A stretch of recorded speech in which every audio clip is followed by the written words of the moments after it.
Mark it down in your calendar, May 22nd to May 29th, 2026, Department of Justice Todd Blanche's career, R.I.P. I did not want another week to go by without explaining from my perch as being an over 35-year trial lawyer how devastating last week was, 22nd to 29th, in the history of the Department of Justice.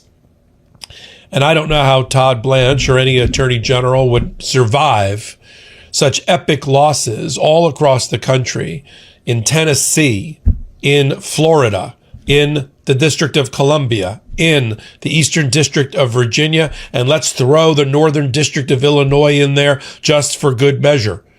And it has a cascading impact and has opened the door to certain new strategies that defense lawyers will now be allowed to use. They've been given license and permission by the results in these 4 cases that I'm going to discuss, really 5 cases that I'm going to discuss, all cabined within that same 1 week time period. So let's get to it, all right? Without further ado, and we can create a betting pool, a predictive market in the chat. How long does Todd Blanche have before he's canned? How does he get confirmation votes at the Senate after a week like this? Have we just seen a nail or close to final nail in his coffin? We already have an ethics complaint having been filed against him to try to get his New York bar license and ticket pulled because of his conduct in one of the cases I'm going to talk about, really all of the cases I'm going to talk about. And again, I want you to remember, I'm talking about 1 7-day period, right?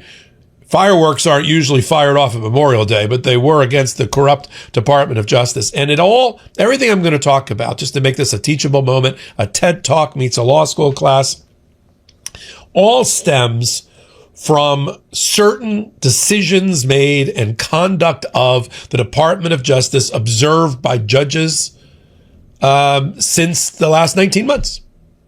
It used to be you never had the ability as a defense lawyer to get the grand jury transcript because that was shrouded in secrecy. And there was always a presumption of regularity that the Department of Justice was presumed to be acting in good faith. That presumption is gone. And now there's been so many examples of prosecutorial misconduct inside the grand jury room that if you're a defense lawyer, here's my teachable moment and CLE for defense lawyers. If you're a defense lawyer and you're not arguing for the grand jury transcript of your indicted client, you're doing something wrong. You're committing malpractice. Second, new world order is that since the Department of Justice has been crushed by 6,000-7,000 people heading for the exit and not being replaced by a flattening of the hierarchy of the organization, where main justice, and mainly 3 people in main justice, Trump, who runs his own DOJ, Todd Blanche, Stan Woodward, and a guy named Akash Singh, who's the right-hand person for Todd Blanche. That is the decision-making tree. They're calling the shots for local prosecutions. What does that mean? That means your ability as a defense lawyer to argue that your client is being vindictively prosecuted just went up astronomically. Your ability to make that argument because of the flattening of the hierarchy. It used to be, main justice was sort of in a silo, and you had your local U.S. attorney, really your assistant U.S. attorney. Maybe you got to talk to the U.S. attorney on a really big case, on a really big issue. But unless main justice was part of the prosecutor team, you weren't talking to Washington. You weren't lobbying anybody there. But when you collapse all of it and you start controlling it centralized from Washington, then defense lawyers, you got to bring motions for vindictive prosecution, and your hand has been strengthened. Now let's go through the week that Todd Blanche wishes wasn't and will come up in his confirmation hearing, no doubt, especially if the Democrats get control. If I was Donald Trump, I'd hurry up and get Todd Blanche into the Senate for a confirmation hearing, if that's where he wants to go, because when the Democrats take control, it's going to be a tough sledding, if you know what I mean. May 22nd, May 29th. Here's the magic trick. I'm going to start it now. Let's start in Tennessee. Judge Crenshaw decides that because effectively Todd Blanche does not testify to refute and rebut the presumption that the judge has already determined exists, that the government vindictively prosecuted Kilmer Abrego Garcia. You remember him as the poster boy for due process and civil rights violations, for torture in El Salvador. He's now a free man because his indictment was dismissed because the government never put up the right witnesses because they were scared to put up Todd Blanche. They were scared to put up Akash Singh, and therefore the court had no choice but to find vindictive prosecution was properly established by the defense. That now opens the door in a cascading way to other motions to dismiss for vindictive prosecution. That may have been the first order, but it's already paying dividends. The Southern Poverty Law Center, 2 days later in Alabama, filed their motion to dismiss for lack of, for vindictive prosecution, citing back to the Kilmer Abrego Garcia case in Tennessee. And I interviewed the lawyers for Kilmer Abrego Garcia. And here's what they had to say. Play the clip. I have a theory, and you tell me if this holds any water. When you have a Department of Justice that's been captured by the president, when you have a flattening of the organization in the way that we've now seen it, I mean, a complete flattening of the hierarchy, where you guys have been doing this longer than me, and you have your federal prosecutor backgrounds as well. I mean, you've got it's not hard now for defense lawyers to argue that Maine justice and maybe even the top 2 or 3 people in Maine justice are calling the shots on local prosecutions. Whereas in the past, how hard would it have been? Have you ever in your careers filed and or won a motion for vindictive prosecution before this one? Definitely not. Nor in my time as a prosecutor did any whiff of that ever come into any practice that I was involved in, or frankly, that my whole office was involved in. I mean, look, David and I were talking about this earlier. I mean, the hearing, the sort of final hearing on this, was handled by the number 3 at the department. I mean, it's like unheard of. And all of it was sort of a trimming down of what they were actually going to put in front of the judge. And, we did argue that it was clear out of the gate that it wasn't going to be adequate. Okay. And now every political enemy or target of Donald Trump has a motion to dismiss for vindictive prosecution now in their back pocket. That means James Comey, the former FBI director. That means in his North Carolina seashell prosecution. That means E. Jean Carroll, the sex abuse victim, who Donald Trump wanted to step and rain on her parade of her having a documentary about her life in the last couple of weeks by having his Department of Justice announce a criminal prosecution that seems to be phony. She's got a vindictive prosecution motion in the future, as does any other person prosecuted by Donald Trump after he's done attacking them. Now let me move forward to something that happened on the same day.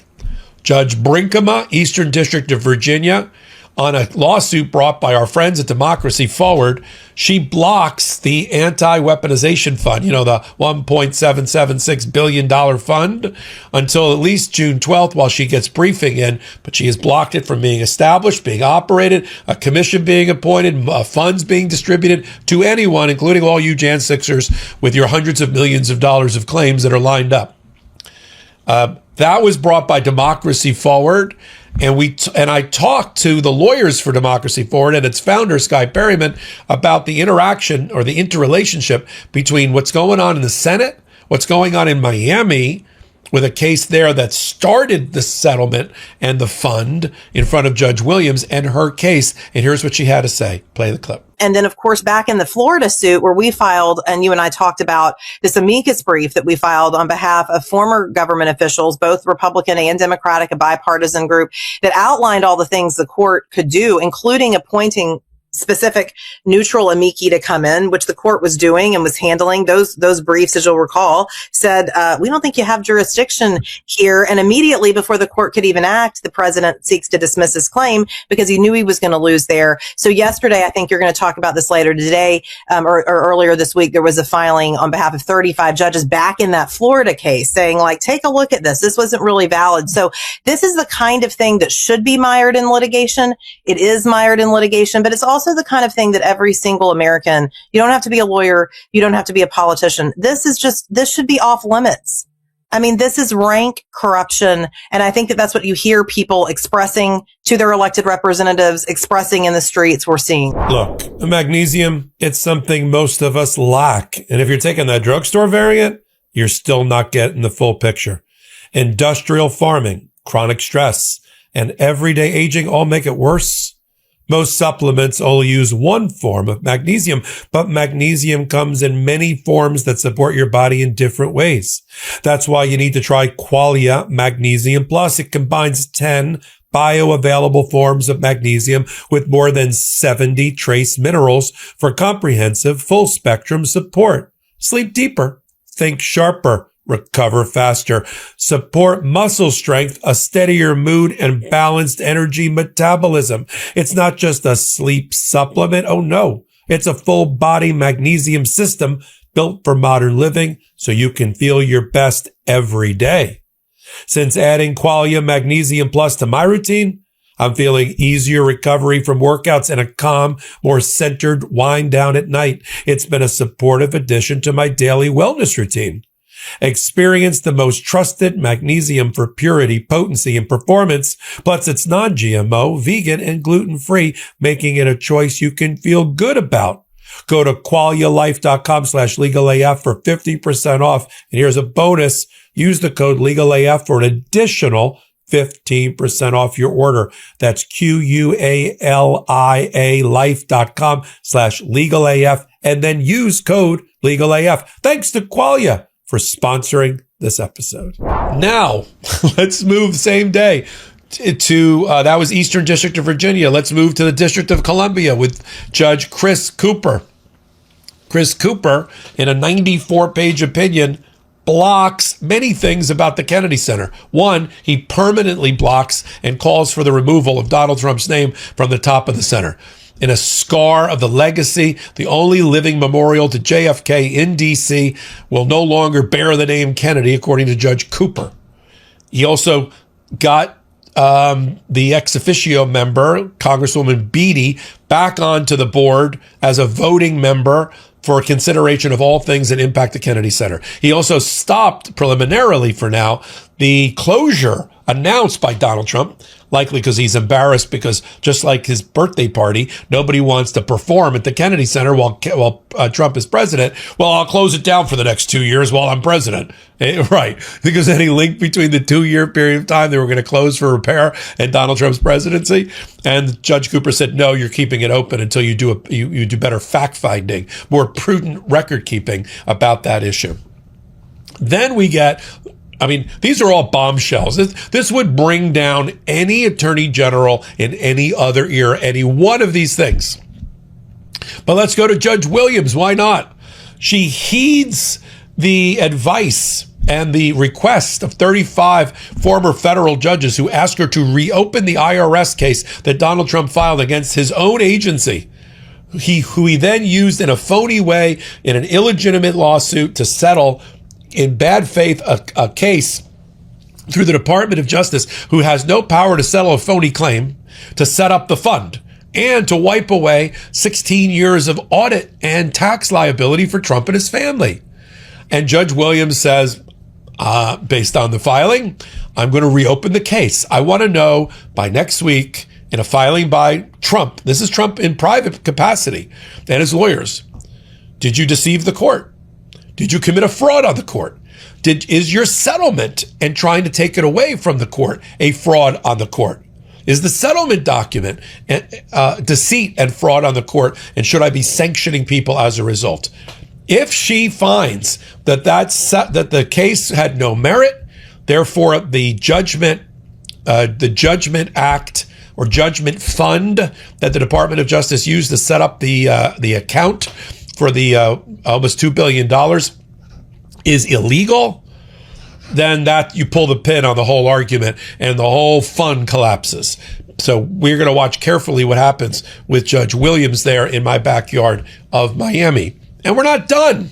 The same week, Judge Perry is presiding over a case involving the Broadview Six, the protesters during Operation Midway in Chicago, one of them being, I think, a podcaster, a media influencer who was running for office. Anyway, they're about to go to trial when the grand jury transcript finally comes out, and there for everyone to see, including the federal judge, is prosecutorial misconduct at the highest level inside the grand jury room, a place we never normally get to see, in which the prosecutor is violating the most basic concepts of being a proper prosecutor, following the Department of Justice manual and the principles of federal prosecution. Particularly, they are, she's vouching for the evidence. She's saying, well, trust me, it's a lot of evidence. I've been doing this a long time. You haven't. This is good. You can't vouch for evidence. You can't bolster witnesses. You can't say, that guy, that's an expert. You got to listen to an expert. You got to just present it straight to the grand jury. She also did other things, including talking to the grand jurors outside the presence of the grand jury. Can't do that either. It was so bad that even the hand-picked prosecutor in Chicago, Boutros, came into court and said, we're going to have to dismiss the indictment. This was a scandal. And now he's trying to clean house in Chicago.